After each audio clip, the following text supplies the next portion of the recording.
Debt, The First 5,000 Years by David Graeber.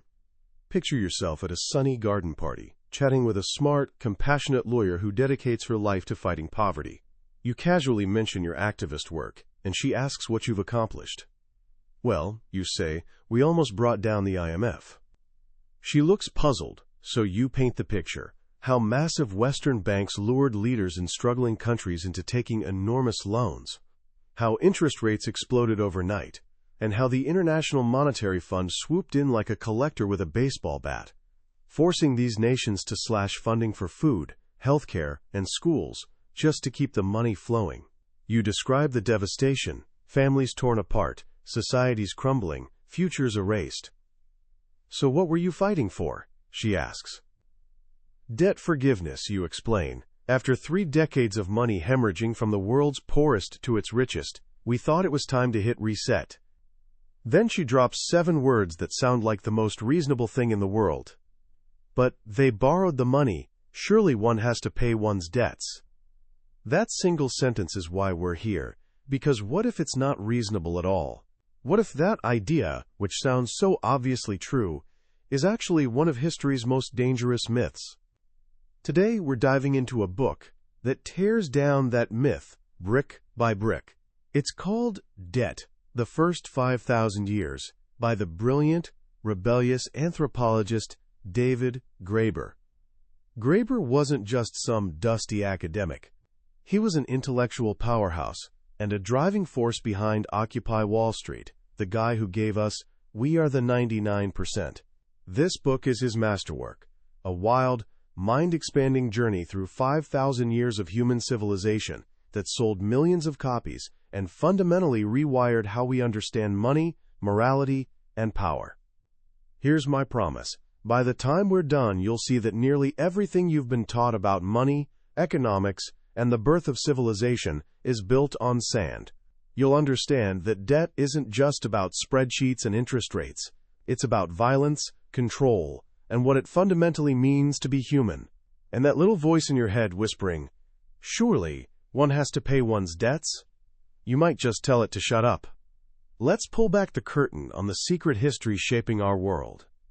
Open any economics textbook, and you'll find the same tidy origin story about money. It goes like this. Long ago, before money existed, people bartered. If you were a baker who needed shoes, you'd have to hunt down a shoemaker who happened to be craving bread at that exact moment. Super inefficient, right? What if the shoemaker wanted a haircut instead? Then you'd need to find a barber who wanted bread and orchestrate some complicated 3-way swap. Absolute chaos. This headache is called the double coincidence of wants.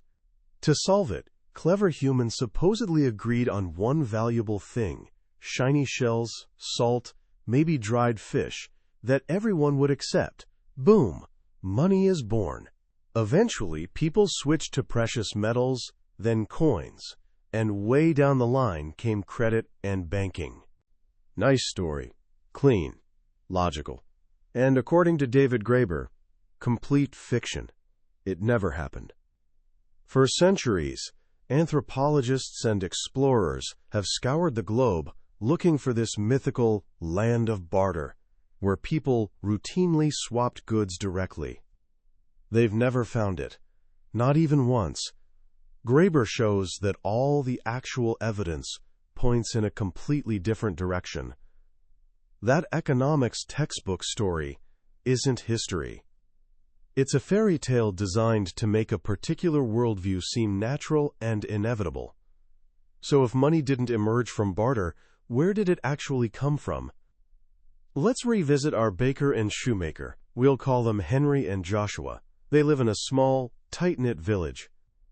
Henry needs shoes, but Joshua doesn't want bread right now. According to the textbook, they're stuck. But what would really happen? Well, they're neighbors. Henry would just walk over and say, "Hey, can I grab a pair of those shoes?" And Joshua, knowing Henry's a stand-up guy, would probably respond, "Sure thing, pay me back whenever." Done. Henry now owes Joshua one. One what, exactly? That's where it gets interesting. Maybe next week Henry bakes an amazing birthday cake for Joshua's daughter. Maybe 6 months later, Joshua needs help fixing his fence, and Henry shows up with tools and a six-pack. In real communities, people don't operate like calculating machines. They navigate a complex web of favors, gifts, and obligations. Nobody's keeping a precise scorecard. They just know they're connected by countless little debts flowing in all directions. This, Graeber argues, is how human society actually works. He calls it everyday communism. Not the political system, but the simple principle of from each according to their ability, to each according to their need. It's how you treat close friends and family. When your friend asks you to pass the salt at dinner, you don't demand payment, you just pass it. When a stranger asks for directions, you help. It's the invisible foundation of all social life, the assumption that unless we're enemies, we'll look out for each other. In this world of favors and mutual support, the double coincidence of wants just evaporates.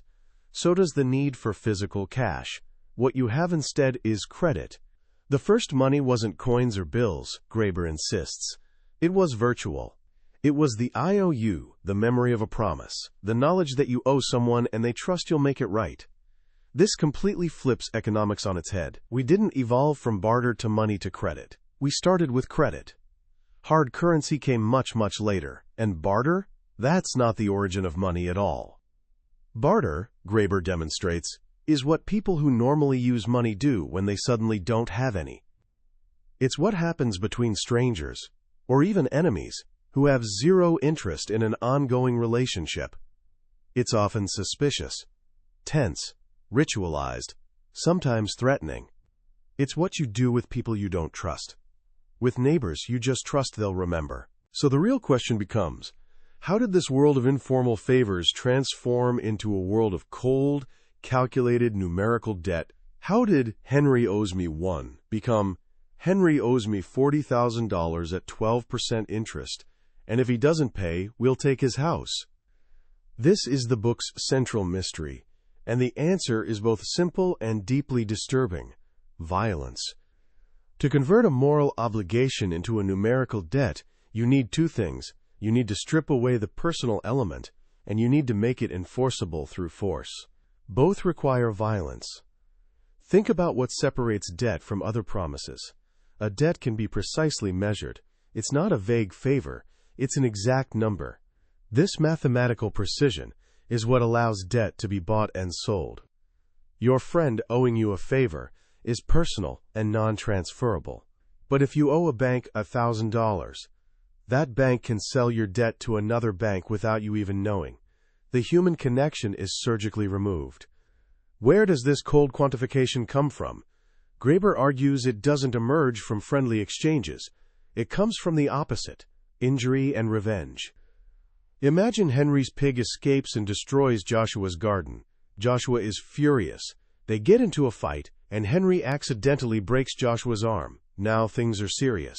Without resolution, their families could spiral into a blood feud lasting generations. The community has to intervene. They need to determine exactly what Henry owes Joshua to make things right. This is when people become legalistic and precise. This is when calculation begins. How much is a ruined garden worth? What's the price of a broken arm? Ancient legal codes, from Hammurabi's laws in Babylon to early Irish and Welsh systems, are filled with incredibly detailed lists, specifying exact compensations for every conceivable injury. So much for a lost eye, so much for a severed finger, so much for a head wound that exposes the brain. This is where money as a unit of account becomes essential. You need a way to compare different things, cows, grain, silver, to establish fair compensation. These early forms of money were what Graeber calls social currencies. They weren't for buying everyday stuff like bread or eggs. They were for rearranging relationships between people, especially when violence had broken those relationships. They paid blood wealth to prevent feuds, or bride wealth to arrange marriages. This leads to the book's most profound insight about money. In these human economies, as Graeber terms them, human life is the ultimate value, unique and incomparable. So what happens in a marriage arrangement? A man's family gives cattle, whale teeth, or brass rods, to the woman's family. Colonial observers called this bride price, assuming the man was buying his wife like property. Anthropologists objected, pointing out you're not purchasing a person you can later resell. You're creating a relationship, a bond between families. Graeber pushes this further. The payment isn't really payment at all. It's a token acknowledging a debt that can never be truly paid.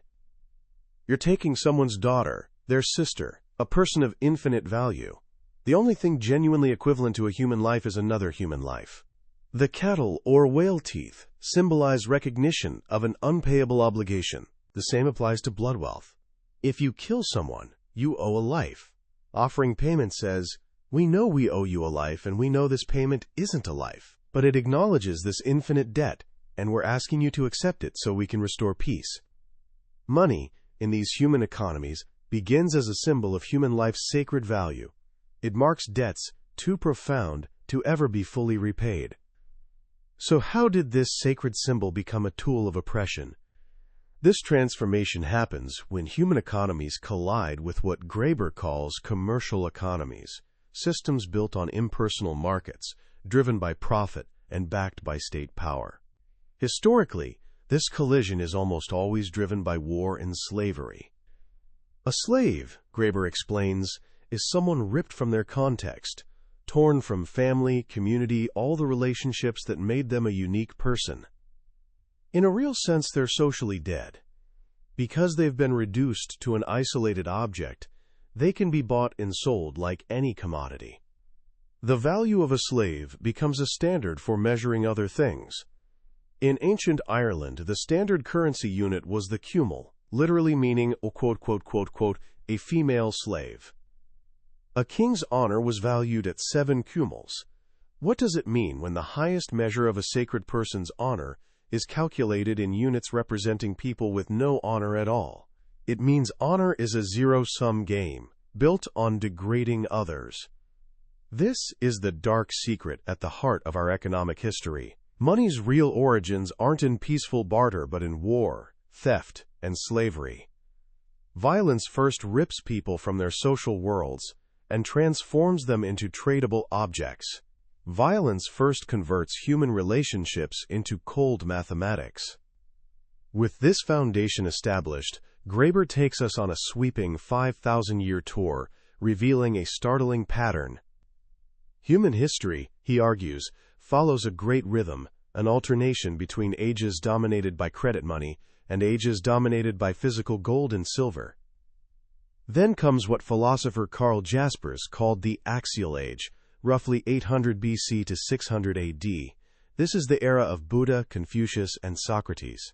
Not coincidentally, it's also when coinage was invented. Coins emerged almost simultaneously in Greece, India, and China, each time linked to rising professional armies and massive warfare. Credit money runs on trust, but a heavily armed soldier is the definition of a terrible credit risk. Soldiers need payment they can carry anywhere, and that will be accepted without questions. Bullion is perfect, impersonal, and portable. It's the money of war and plunder.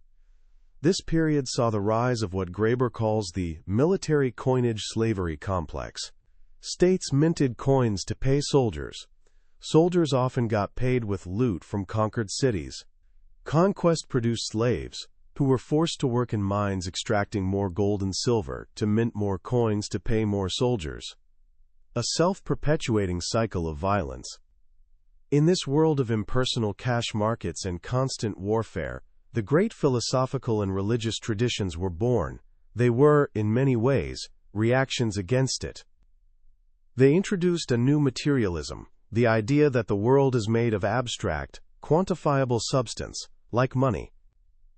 But they also introduced a concept of a spiritual realm beyond the material, where market calculations had no place. These were peace movements that universally preached charity and condemned usury. For the first time, greed and generosity were seen as opposing moral forces. After the collapse of the great ancient empires, Rome in the West, the Mauryan Empire in India, the Han Dynasty in China, the world entered the Middle Ages roughly 600 to 1450 AD, and the great cycle swung back. the military coinage slavery complex disintegrated. Gold and silver largely vanished from circulation, locked in monastery, temple, and church treasuries. Economic life once again became dominated by virtual credit money.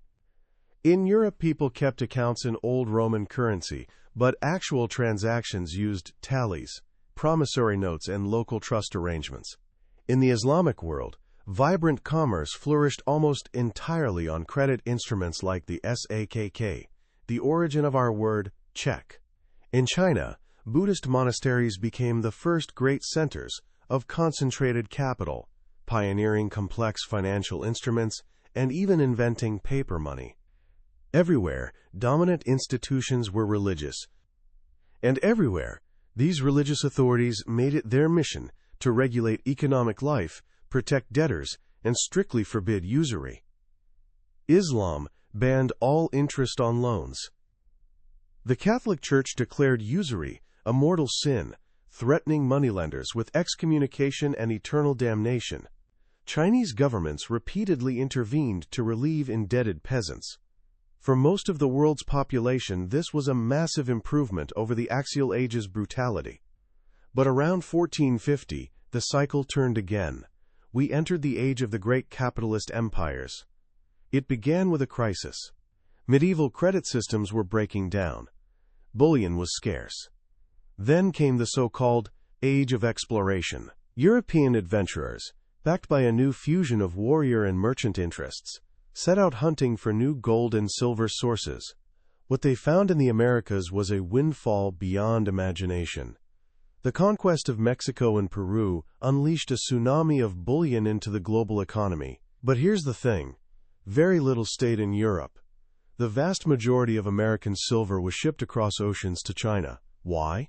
Because around the same time, the Ming Dynasty had abandoned its paper money experiment and based its tax system on silver, creating nearly insatiable demand. The modern world economy, Graeber argues, was born not from the Industrial Revolution, but from this vast global silver flow. It created interconnected empires, driven by relentless profit pursuit. And it brought back, with a vengeance, all the Axial Age elements. We saw the return of massive standing armies, predatory warfare, and chattel slavery on an unprecedented scale. The Atlantic slave trade can be seen as a gigantic debt chain, stretching from European financiers to African traders, turning human economies into massive machines for destroying human beings.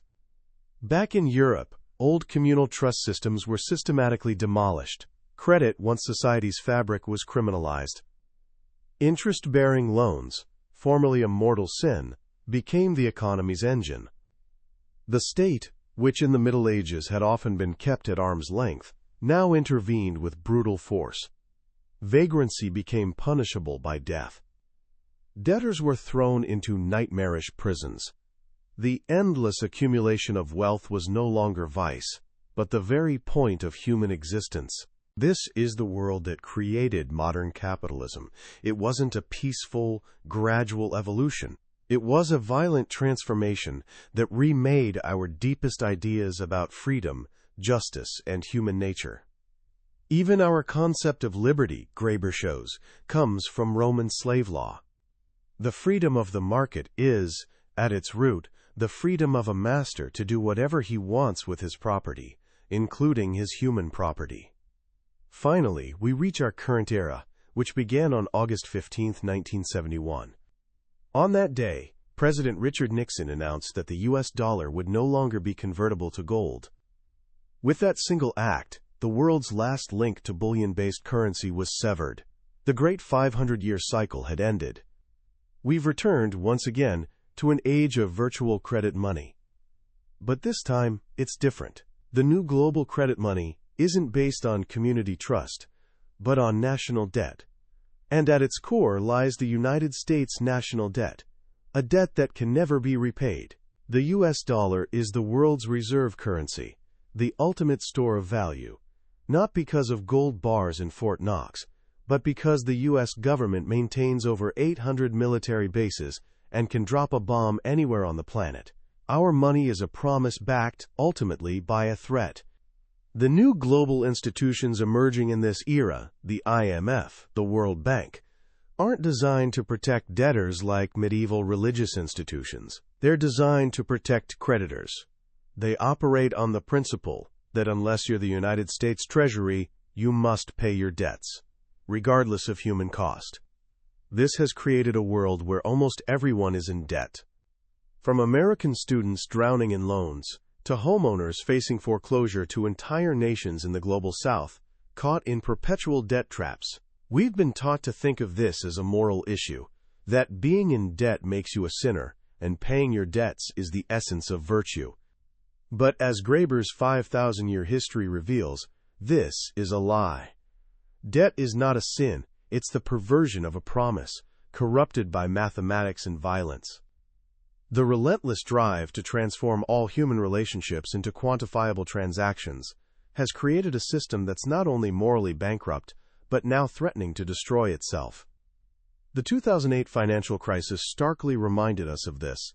It was a moment when the entire edifice of imaginary money came crashing down. The system was exposed as a giant scam, built on reckless speculation, where perpetrators knew they could force victims to bail them out. In the aftermath, we were told we all had to tighten our belts, that we all had to pay for the crisis. But we didn't all pay. The financiers were rescued. The debtors were not. The sacred principle that one must always pay one's debts was exposed, for everyone to see, as a tool of power. It applies to the weak, never to the strong. So what do we take from this epic journey through 5,000 years? It's a massive amount of information, but here's the essence. The way we think about debt isn't natural or inevitable. It's a product of a very specific, very violent history. The most powerful lesson in debt is demolishing the idea that morality means paying what you owe. Graeber forces us to ask a much deeper question: who really owes what to whom? Think about it in your own life. We're told we have a debt to society, to our country, to the economy. But what about the debt society owes us? What about the promise of a world where children can grow up without being crushed by their parents' financial burdens? What about the promise, as Martin Luther King Jr. so eloquently put it, of a check that doesn't come back marked insufficient funds? This book matters today because we're living through another great transformation. The system governing the world for the last 40 years is clearly breaking down. The age of American debt imperialism is ending. We're at a crossroads, a moment when new ideas and new possibilities are back on the table. But to seize them, we have to break free from the intellectual cages built around us. So what can we actually do? How can we apply these lessons in our own lives? First, start questioning the language of debt everywhere you encounter it. When you hear politicians talk about national debt or pundits demand austerity, remember the history. Remember, these aren't neutral economic terms. They're moral and political arguments that almost always serve the powerful. Second, consciously embrace and expand the everyday communism Graeber identifies as the true foundation of social life. Recognize that your most meaningful relationships with family, friends, community aren't based on transactions. They're built on mutual aid, on an uncalculated willingness to support each other. These aren't debts to be repaid. They're life itself. The more we build our world on this principle, the less power debt's cold logic has over us. Finally, dare to imagine a different future. The book ends with a call for a modern-day jubilee, a clean slate for both international and consumer debt. This isn't naive fantasy. It's recognizing that these debts are human arrangements, and what humans arranged, they can rearrange. Wiping the slate clean wouldn't just relieve immense suffering. It would be a declaration that we're not slaves to our history. It would affirm that freedom isn't about the right to pay our debts, but about the right to decide, together, what we truly owe one another. That was the book summary of Debt, The First 5,000 Years by David Graeber. We've explored the sweep of his argument today, but a summary is like looking at a map of a vast, beautiful country.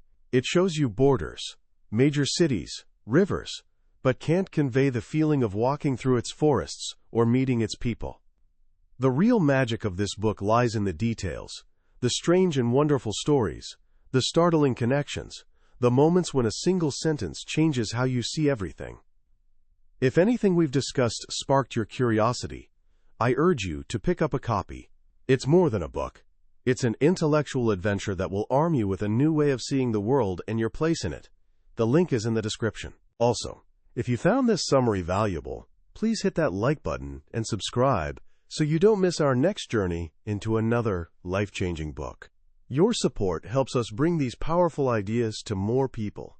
Let's keep growing together.